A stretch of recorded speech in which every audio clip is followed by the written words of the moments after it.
ജസ്ന തിരോധാന കേസിൽ ജസ്നയുടെ അച്ഛന്റെ വാദങ്ങൾ തള്ളി സിബിഐ. ജസ്ന ഗർഭിണിയായിരുന്നില്ലെന്നും രക്തം പുരണ്ട വസ്ത്രം കണ്ടെത്തിയിട്ടില്ലെന്നും സിബിഐ കോടതിയെ അറിയിച്ചു. ചില പ്രധാന കാര്യങ്ങൾ സിബിഐ അന്വേഷിച്ചിട്ടില്ലെന്ന് അച്ഛൻ കോടതിയിൽ പറഞ്ഞു. കേസ് വിധി പറയാൻ 29ലേക്ക് മാറ്റി.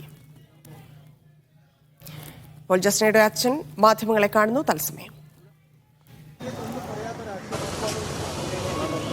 അപ്പം നമ്മൾ കേസ് ഫയൽ നമ്മൾ കോടതിയിൽ നിന്ന് എടുത്തു പഠിച്ചപ്പോൾ ഇവർ എത്തിപ്പെടാത്ത ചില കാര്യങ്ങളിലേക്ക് നമ്മൾ വന്നു. ഇവർ ചിന്തിക്കാത്ത പോയിന്റിലേക്ക് ഞങ്ങളെത്തി.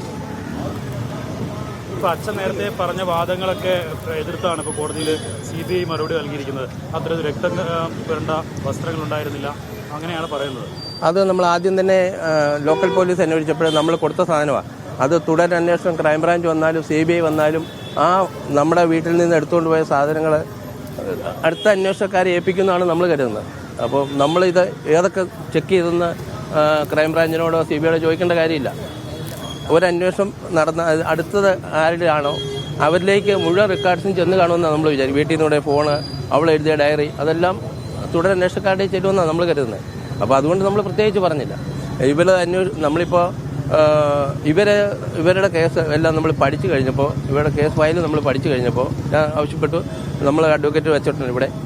നമുക്ക് അവിടെ രഹസ്യമായി നമ്മൾ കുറേ ആൾക്കാരുമായിട്ട് ഇതിനെക്കുറിച്ച് ചിന്തിച്ച് പഠിച്ച് കാര്യങ്ങൾ ചെയ്യുന്നുണ്ട്. അപ്പോൾ നമുക്ക് ഇവരെത്തിപ്പെടാത്ത ചില ഭാഗങ്ങളിലേക്ക് നമ്മളെത്തി. അച്ഛനിപ്പം കേസിലിപ്പം കോടതിയിൽ ഇന്ന് പ്രധാനമായിട്ടും പറഞ്ഞ കാര്യങ്ങൾ എന്തൊക്കെയാണ് നമ്മുടെ ഭാഗത്തു നിന്ന്? അല്ല, അത് ഞാൻ സംസാരിച്ചില്ല, നമ്മുടെ അഡ്വക്കേറ്റാണ് സംസാരിച്ചത്.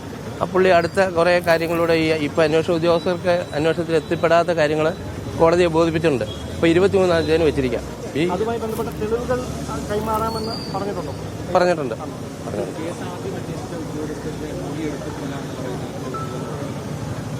അത് എനിക്കറിയാം. ഇവരെ അന്വേഷിച്ചോ ഇല്ലെന്ന് എനിക്കറിയില്ല. എനിക്ക് അതിനെക്കുറിച്ച് അറിയില്ല.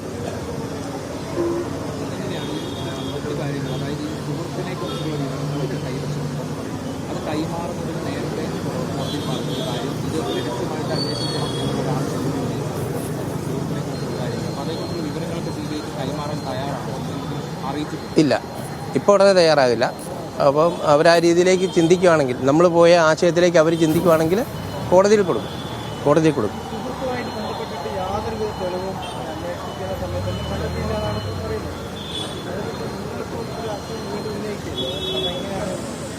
ഇപ്പം ആ പറഞ്ഞ സുഹൃത്ത് സഹപാഠിയായ സുഹൃത്താണ്. അതല്ലാതൊരു സുഹൃത്തിനെ കുറിച്ചാണ് ഞങ്ങൾ പറയുന്നത്. ആ സഹപാഠിയായ സുഹൃത്ത് ബ്രെയിൻ മാപ്പിങ്ങിനും പോളിഗ്രാഫിനൊക്കെ വിധേയനായതാണ്. ഞാനും ഉണ്ടായിരുന്നു.